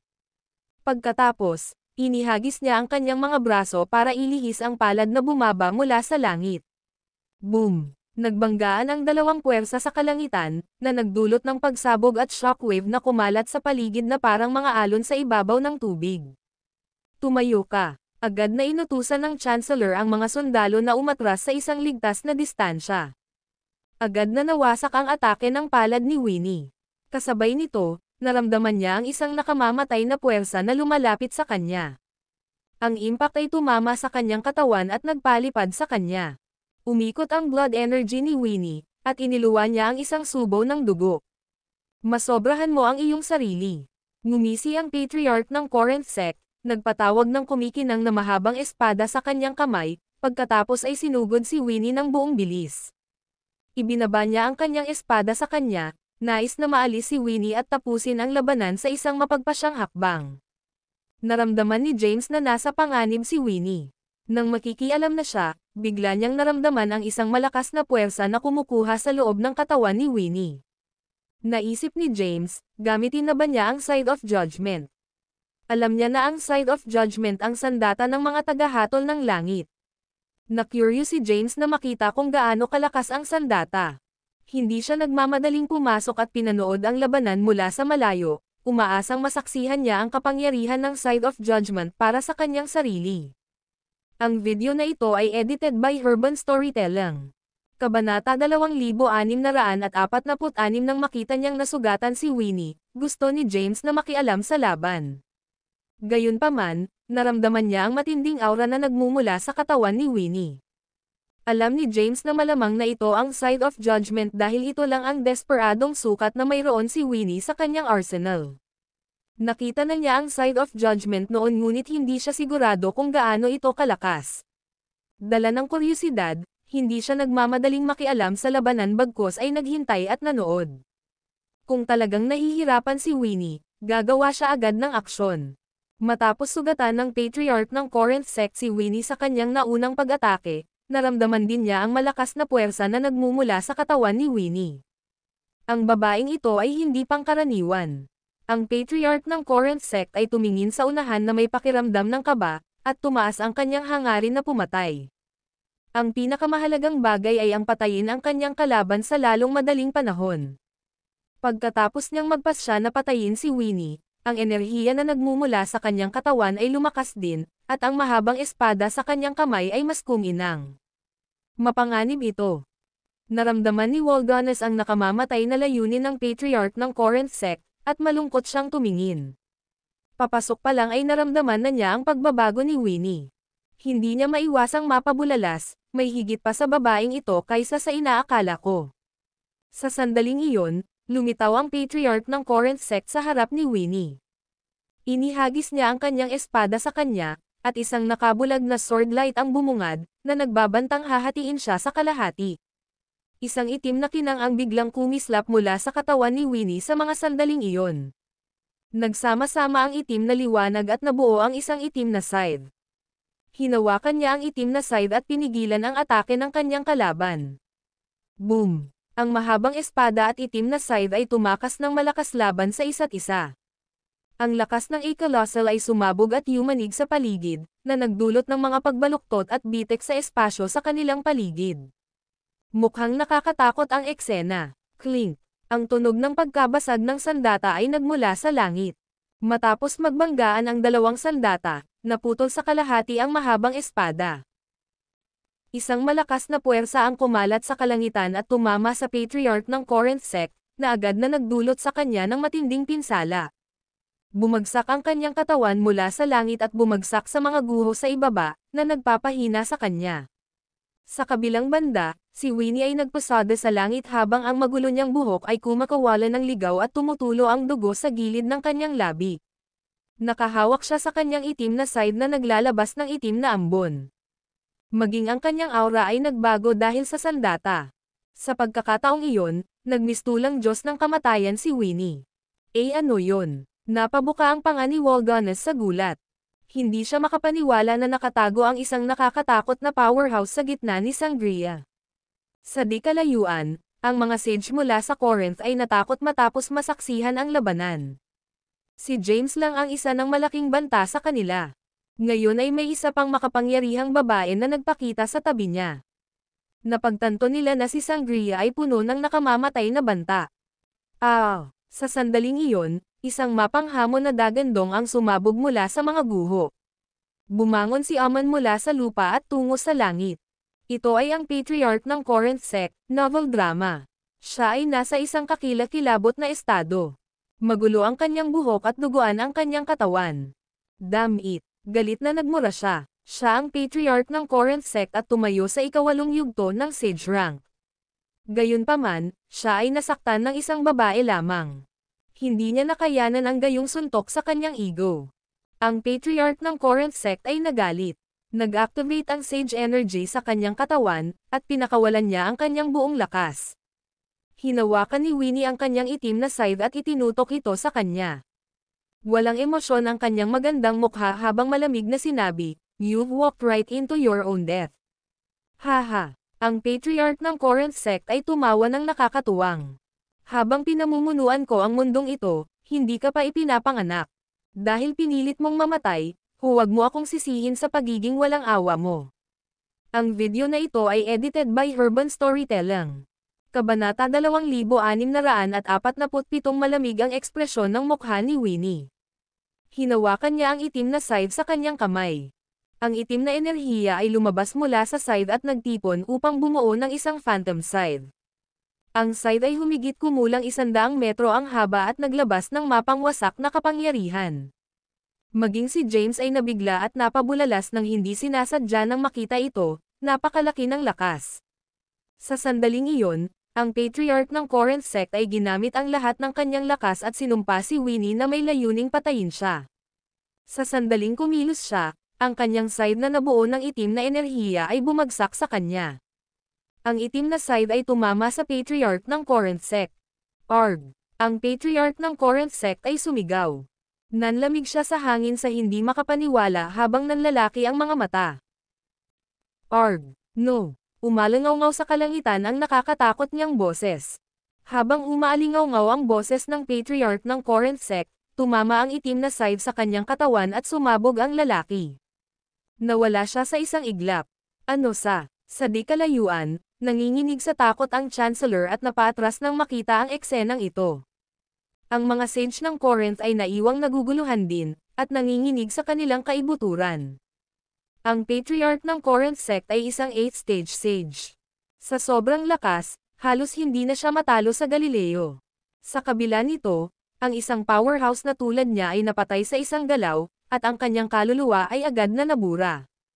Natahimik ang paligid. Ang kanyang scythe ay hindi kapani-paniwala. Maya-maya, ungol ni James. Bagamat matagal na niyang alam ang tungkol sa Scythe of Judgment, ito ang unang pagkakataon na nasaksihan niya ang lakas nito. Napakunot ang noo ni Waldones habang sinusubukang alamin ang pinanggalingan ng sandata ni Winnie. Isang scythe. May nakita akong katulad nito na naitala sa mga sinaunang aklat ng sekta noon. Bulong ni Waldones habang nakatitig kay Winnie na umaaligid sa langit sa harapan niya. Bigla siyang umiling ng malakas at sinabing, "Hindi. Talagang walang paraan na ito ay ang parehong bagay na naitala sa mga sinaunang aklat. Kinilala ni Waldones ang side of judgment ngunit itinanggi ito. Ito ay hindi maarap para sa isang tao na nakakuha ng side of judgment. Ang side of judgment ay nawala ng matagal na ang nakalipas, at malamang na hindi ito muling lilito sa panahong ito. Sa di kalayuan, hinawakan ni Winnie ang itim na side sa kanyang kamay at tumingin sa hukbo sa di kalayuan. Bumangon ang pagnanasa ng dugo sa kanyang puso, at lumabas siya patungo sa kanila. Ilang hakbang pa lang ay nawala na siya sa tabi ni James. Huwag! Nahulaan na ni James kung ano ang ginagawa ni Winnie at agad na sinubukang pigilan siya. Gayunpaman, huli na. Si Winnie ay lumitaw sa itaas ng hukbo at itinaas ang side. Ikinumpas niya ang kanyang sandata, at ang mga sinaunang itim na scroll ay misteryosong ipinakita sa harap ng side. Ang misteryosong itim na scroll ay dumaan at nahulog sa hukbo. Ang bawat isa sa mga karakter na ito ay naglalaman ng mapang wasak na kapangyarihan. Ang mga itim na scroll ay sumabog at inatake ang hukbo sa lupa. Nahaharap sa mga pag-atake ng Side of Judgment, ang Corinthian Army ay naiwang ganap na walang pagtatanggol, novel drama. 10,000 sundalo ang agad na napatay. Sa isang kisap mata ay bumungad agad si James sa harapan ni Winnie. Hinawakan niya ang kamay niya at sumigaw, "Tama na. Tumigil ka na agad." Tumigil sa pag-atake si Winnie at iritadong tumingin kay James. "Panipi, anong ginagawa mo? Sinusubukan kong tulungan ka. Gusto mo bang hayaan na lang silang umatras at bigyan sila ng pagkakataong umatake muli sa hinaharap?" Huminga ng malalim si James at sinabing, ang patriarch ng Corinth sect ay patay na. Hindi sila padalos-dalos na magpadala ng kanilang mga tropa anumang oras sa lalong madaling panahon. Ang video na ito ay edited by Urban Storytelling. Kabanata 2648 binigyan lang ni James ng mahinang bulyo si Winnie. Gayunpaman, ang mga isyong ito ang dapat niyang ayusin, at ayaw niyang dungisan ko ang mga kamay ni Winnie sa proseso. Inalis ni Winnie ang side of judgment, at bumalik sa normal ang kanyang ekspresyon. Tumingin siya kay James at nilabas ang kanyang dila. "Hindi mo naman ako pagagalitin na sumabak sa labanan nang wala ang utos mo, di ba?" Gusto siyang pag-alitan ni James ngunit hindi niya magawa. "Mabuti pang hindi ka na umarte ng ganito." "Sige, naiintindihan ko." Masunurin namang tumango si Winnie. Ang Corinthian Army ay dumanas ng matinding pagkatalo. Ang walang hirap na pagsalakay ni Winnie gamit ang Side of Judgment ay naging sanhi ng pagkamatay ng ilang milyong sundalo. Matapos masaksihan ang kalupitan ng mga puwersa ni Sangria, nawalan ng gana ang Chancellor na lumaban. Biglang sumulpot si James sa harap ni Chancellor Ilfios. "Ikaw." Natakot si Ilfios sa kanya at likas na umatras kay James. Tinitigan siya ni James at malamig na sinabi, "Hindi nais ni Sangria na maging kalaban ng sinuman, ngunit hindi rin iyon nangangahulugan na natatakot tayo sa labanan. Bibigyan kita ng huling pagkakataon para umatras. Kung maglulunsad ka ng isa pang pag-atake, maaari kang tumaya na ang mga kahihinatnan ay magiging mas malala pa." Umatras. Si Ilfios ay tuluyan nang nawalan ng gana na lumaban. Napatay ang kanilang patriarch na pinakamalakas nilang kampyon. Ang mismong kalaban na naglabas sa kanya ay madaling nakapatay ng milyon-milyong sundalo nila, novel drama. Kung magpapatuloy ang labanan, siya lamang ang makakapagpuksa sa kanilang buong hukbo. Sa utos ng Chancellor, nagsimulang umatras ang mga tropa. Pinanood ni James ang pag-alis ng hukbo mula sa lugar at nawala sa paningin. Pagkatapos ay tumalikod siya upang muling makasama sina Winnie, Delaney, at Waldones. Nang makilala niya ang tatlo, tinanong ni Waldones si Winnie. "Anong meron sa side mo?" Tumingin si Winnie kay Waldones at mahinahong sinabi, "Ito ay isang simpleng side." Ipinagpatuloy ni Waldones ang paksa. "Saan mo ito nakuha?" Sumagot muli si Winnie, likas itong lumitaw pagkatapos kong simulan ang landas ng paglilinang. Kumunot ang noo ni Waldones at bamulong, "Hindi yun maaaring totoo." Kaagad, muli siyang nagtanong, "Alam mo ba ang pinagmulan ng side na ito?" Marahang umiling si Winnie. Nang bumalik si James sa kanila, narinig niya ang kanilang pag-uusap at nataranta. Natukoy ba ni Waldones ang Side of Judgment? Tumingin si James kay Waldones at agad na pinasok ang sarili sa kanilang pag-uusap. Sigurado akong lahat ay may kanya-kanyang sikreto. Hindi ka dapat patuloy na mang-aasar, Waldones. Natatakot siyang malaman ni Waldones ang pinagmulan ng Side of Judgment at ilantad niya ito sa harap ng lahat. Hindi pa rin alam ni Winnie ang pinagmulan ng Side of Judgment. Ayaw ni James na malaman pa ito ng kanyang anak. Matapos ang pagkagambala ni James, tumigil si Waldones sa pagtatanong. Naglakbay ang apat pabalik sa Macchia City. Umupo si James sa pinakamataas na upuan ng konseho sa main hall ng City Lord's Mansion. Ang ilan sa mga general ng Macchia City ay nakatayo sa ibaba niya. Sinabi ni James, ang Patriarch ng Corinth sect ay namatay sa labanan, at ang Corinthian army ay nagdusa ng milyon-milyong casualty. Naniniwala akong hindi natatangkain ni Corinth na salakayin ang ating bansa. Nang marinig ito, maraming general ang nakahinga ng maluwag. Lahat ay nagtrabaho ng husto kamakailan. Na-dismiss na kayong lahat, kaya magpahinga na kayo. Pagkatapos magsalita ni James, tumayo na siya at umalis. Sinundan siya ni Waldones. Isang boses ang narinig mula sa likuran ni James habang naglalakad siya sa likod bahay ng City Lord's Mansion. Lumingon si James at nakita si Waldones. Tapos, tinanong niya, anong problema? May kailangan ka ba? Nagtanong si Waldones, hindi ka ba naghihinala na ang gayong makapangyarihang tao ay biglang lumitaw sa sangria? Ang video na ito ay edited by Urban Storytelling. Kabanata 2649 na nakangiting sinabi ni James, ang mundo ay malawak, at naglalaman ng maraming kababalaghan. Ano ang kakaiba sa kanya? Ang sangria ay itinuturing na isa sa pinakamalaking bansa sa Galileo. Karaniwan na para sa mga powerhouse na nanatiling nakatago noong panahon nila bilang mga sundalo. Kumunat ang noo ni Waldones at sinabing, ang pinaghihinalaan ko ay ang kanyang sandata. Tumingin si James kay Waldones at nagtanong, oh, anong problema? Nakikilala mo ba ang sandata niya? I think so, pero hindi pa ako nakakasigurado. Saan galing ang armas niya? Tanong ni James. Kalimutan mo na. Hindi mo malalaman kahit sabihin ko sayo. Hindi pinili ni Waldones na magpaliwanag. Dahil isa itong sandata mula sa Primeval Age, naisip niyang walang malalaman si James kahit na ipaliwanag niya ito sa kanya. Pagkatapos, nagpatuloy si James sa pananatili sa Macchia City. Sa pagkakataong ito, ganap na inalis ng Corinthian army ang kanilang mga tropa mula sa Yantard Canyon at bumalik sa kanilang base sa Corinth. Lumuhad ang Chancellor sa pangunahing bulwagan ng Corinth Palace at iniulat ang mga detalye ng kanilang labanan, novel drama. Matapos marinig ng Emperor ni Corinth ang ulat ng kanyang Chancellor, ang kanyang ekspresyon ay hindi pangkaraniwang kalmado, at hindi siya nagpakita ng mga palatandaan ng galit. Sige, naiintindihan ko. Pagkatapos magbitaw ng ilang salita, tumalikod si Zandales at umalis sa main hall. Dumiretso siya sa likod bahay ng palasyo at hiniling na makita muli ang Grand Patriarch. Ikinwento ni Zandales ang mga pangyayari sa labanan sa Grand Patriarch. Masyadong malakas si Sangria, sir. Sa pagkakataong ito, ang Patriarch ng Corinth sect ay personal na lumahok sa labanan, ngunit madali siyang pinabagsak ng ating kalaban. Nagdilim ang mukha ng Grand Patriarch, at nanatili siyang tahimik ng ilang sandali.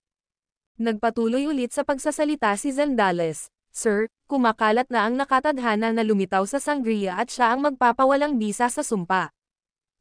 Ang bagong emperador ba ni Sangria ang nakatadhana? Ang aming layunin ng pag-atake sa sangria ay upang basagin pa rin ang sumpa. Paano kung hayaan natin silang mag-angat ng sumpa sa kanilang mga sarili, pagkatapos ay sumisilip tayo at aanihin ang mga benepisyo? Malalim na pinag-isipan ng Grand Patriarch ang mungkahi. Pagkatapos ng maikling sandali ng pagsasaalang-alang, sumagot siya, Ma'am. Gag-ana din yan. Mananatili muna tayo sa ngayon. Ipasa ang utos para masubaybayan ng mga tao ang lahat ng nangyayari sa sangria. Kapag nakuha na ng nakatadhana ang mga kayamanan na nakalagay sa Crepe Myrtle Sword Pavilion, iulat ito sa akin kaagad. Ako mismo ang kikilos at aagawin sila sa kanya. Naiintindihan, sir. Tumanggaw si Zandales at tumalikod na para umalis. Naghintay si James sa Macchia City ng 1 buwan. Sa buong buwan, hindi nagpadala si Corinth ng mas maraming tropa para umatake. Hindi nagtagal, Narinig ni James ang balita na hindi na magpapadala si Corinth ng mga tropa para salakayin ang Sangria. Matapos marinig ang balita, gumaan ang loob ni James.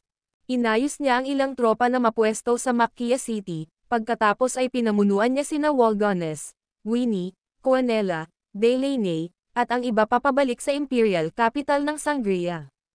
Nagkaroon ng pansamantalang pagwawakas sa banta ng Corinthian Army.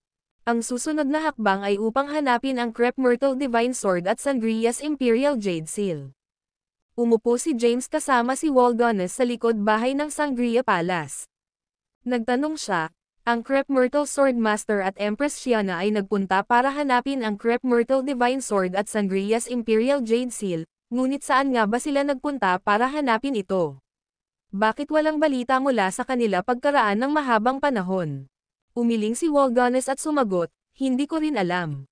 Hindi ba't hiniling mo na kay General Coanella na ipalaganap ang salita na gagantimpalaan ng Sangria ang sinumang magbibigay ng impormasyon tungkol sa kanila? Sigurado akong magkakaroon ka ng pahiwatig tungkol sa dalawang kayamanan sa lalong madaling panahon. Sana nga, marahang minasahe ni James ang kanyang mga templo.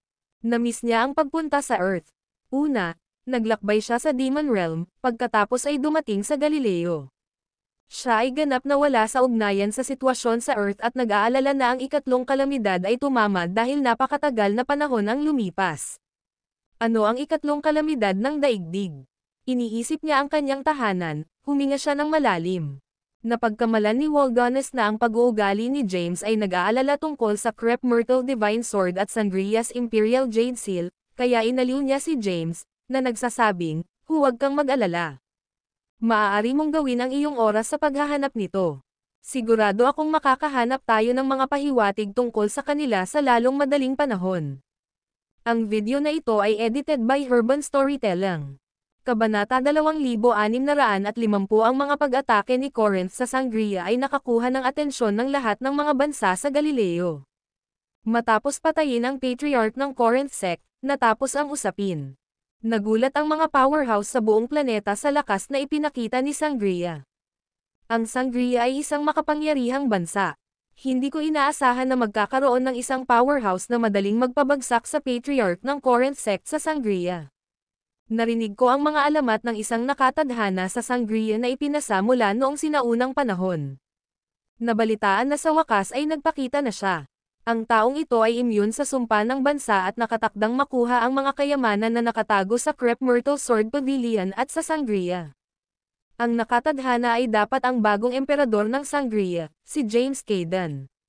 Hindi ba ibinalita ni Sangria na hinahanap nila ang Crep Myrtle Divine Sword at ang Imperial Jade Seal ng Sangria?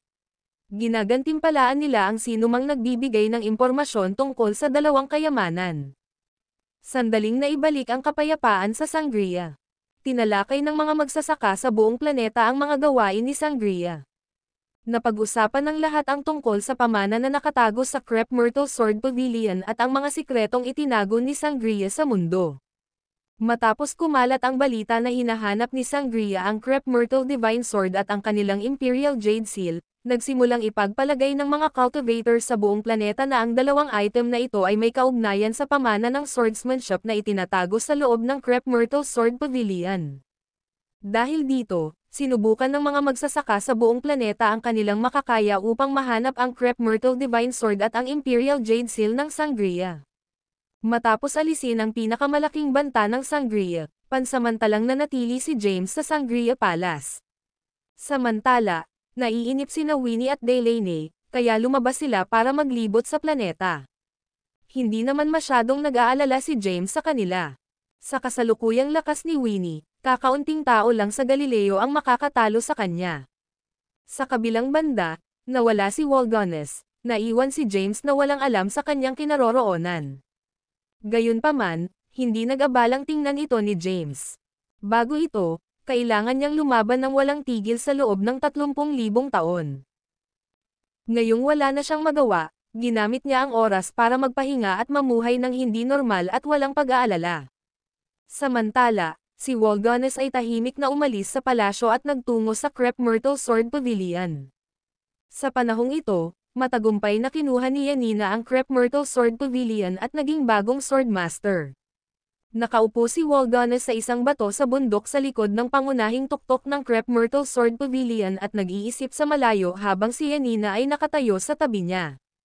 Ang bagong Crepe Myrtle Sword Master, si Yanina, ay isang napakagandang babae.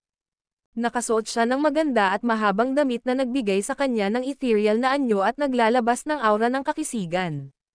Biglang nagtanong si Waldones, "Ngayong ikaw na ang Sword Master, Yanina, ano ang nalaman mo tungkol sa kinaroroonan ng Crepe Myrtle Divine Sword?"